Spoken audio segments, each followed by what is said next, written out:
Dallas Cowboys. How the Dallas Cowboys became known as America's team. Barry SHUCK. October 15, 2011. What makes any professional sports team great? The players? Usually. What about the loyal fans? Perhaps the team's owner or management? Maybe. Championships? Certainly. An elite coaching staff? Quite possibly franchise worth. Again, what makes a professional team considered to be great? Several teams in various sports have been labeled great. Front and center are the New York Yankees, winners of 26 World Series championships and 39 American League pennants. No pro basketball organization has won more titles than the 17-time world champion Boston Celtics. Liverpool once won 4 straight English League Cup championships. The Montreal Canadiens have captured 14 Stanley Cups, including 2 separate runs of 4 championships in a row. But none of these franchises have been labeled America's team. That designation has been reserved for the Dallas Cowboys. The Cowboys are one of the most famous sports franchises in the world. But why America's team? Is it fair to access a single American sports franchise as though it is the representation of our entire nation? Really, shouldn't the Olympic teams of the USA be considered this? The most palpable reason may be on-the-field success. The Green Bay Packers currently hold the most NFL titles with 13, followed by the Chicago Bears, 9, New York Giants, 8, Pittsburgh Steelers, 6, and then a tie with the Cowboys and San Francisco 49ers with 5 each. The franchise, along with the 49ers, is second only to the Steelers in Super Bowl wins amidst 8 conference championships. Since the Packers have the most NFL titles, should they be labeled as America's team? Since the Packers have the most NFL titles, should they be labeled as America's team?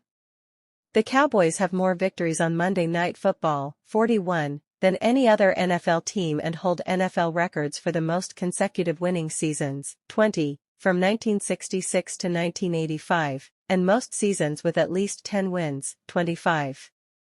The team has earned the second most postseason appearances, 29, one short of the Giants' 30, a league record of 56 postseason games, winning 32 of them, the most division titles with 20, the greatest number of appearances in the NFC Championship game, 14, and the most Super Bowl appearances, 8. The Cowboys became the first team in NFL history to win 3 Super Bowls in just 4 years, a feat that has been matched only once since, by the New England Patriots. In the pro football universe from 1963 to 1983, the Cowboys won more games than any other team. Cowboys Hall of Fame coach, Tom Landry. Cowboys Hall of Fame coach, Tom Landry. Does this on-field achievement qualify them as America's team? More than any other sport, football is a team-oriented game, said Cowboy great and Hall of Famer Emmitt Smith. I will tell anyone that I would not have had anywhere close to the successful career that I enjoyed without the quality type of guys, similar to the 1970s. Early tribulations. This success didn't sprout overnight. Initially, the Cowboys were spearheaded by a 3-headed monster with general manager Tex Schramm supplying the players, Gil Brandt as player personnel director and head coach Tom Landry. Landry was a defensive experimentalist, while Schramm was a superlative who wasn't apprehensive about spending money in order to find the best talent. Cowboys QB Eddie LeBaron. The franchise began as an expansion team in 1960. For years, the NFL refused all expansion inquiries, but the emergence of the upstart rival American Football League changed the owners' minds. The NFL chose Dallas, 1960, and Minnesota, 1961, because they learned the AFL had awarded teams there with the hopes that expansion would squash the new league before it even began. The AFL's vacant Minnesota team was relocated to Oakland while the Dallas Texans began play in their inaugural season of 1960. The expansion NFL team was first named the Dallas Steers and then changed to the Dallas Rangers. This nickname was also changed because of an AAA baseball team called the Dallas FT Worth Rangers. The club then settled on the name Cowboys. The club was stocked via a player pool from each of the existing 12 NFL teams and considered a swing team, playing every squad one time. That season produced a 0-11-1 record. In fact, the first 6 seasons produced losing records. During the same time, the Dallas Texans of the American Football League were one of that league's strongest teams. In 1962, they took the AFL crown, while in the same season the Cowboys plodded along to a 5-8-1 record. Cowboys GM Tex Schramm has been called the architect of the franchise. Cowboys GM Tex Schramm has been called the architect of the franchise. Even with the Texans on the road to a championship, the Cowboys far outshined their neighbors in attendance and gained more attention due to the NFL's storied existence and the older league's established star players. After the 1962 season, Texans owner Lamar Hunt looked for a suitable city to relocate the Texans.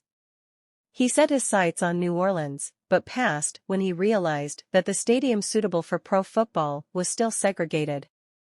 Next, he looked at Kansas City and moved the franchise there the following season and renamed them the Chiefs. At this time, however, the Cowboys were not referred to as America's team. When then? The 1961 draft was the Cowboys' first, and Landry used their first-ever choice on 2-time All-Southwest Conference and consensus All-American defensive end named Bob Lilly. Those first few years were certainly lean, recalled Lilly, who was enshrined into the Pro Football Hall of Fame in 1980. But we had one of the best coaches and general managers in the league, and later got some quality players who were dedicated to the game. The Cowboys were ahead of most of the NFL clubs in terms of scouting. They spent more money and time and used methods that were unconventional at the time. We would do the tryouts in camps, which weren't being done back then, stated Tex Schramm during an interview before his passing in 2003. We would bring in more free agents than half a dozen other teams combined, and we were very active in scouting the smaller schools. No other team was putting that effort into those schools, and it paid off again and again for us. Schramm served as the team's president and GM from 1960 to 1989. He became known for innovations that helped redefine the modern NFL, such as computer scouting, the famous cheerleaders, instant replay, and institution of the scouting combine. These processes brought in numerous little-known college players like Jethro Pugh, Mel Renfro, Rayfield Wright, and Harvey Martin. The same could be said for the free agents who made important contributions to the chemistry of the club, such as Drew Pearson, Everson Walls, Cliff Harris, and Bill Bates. An excellent scouting department brought into the fold many late-round gems. Walt Garrison and Blaine Nye were 5th-rounders. Round 3 brought Danny White, Bob Brunig, Tony Hill, Doug Cosby, and Charlie Waters. Linebacker D.D. Lewis was selected in the 6th round. Pugh taken in the 11th round.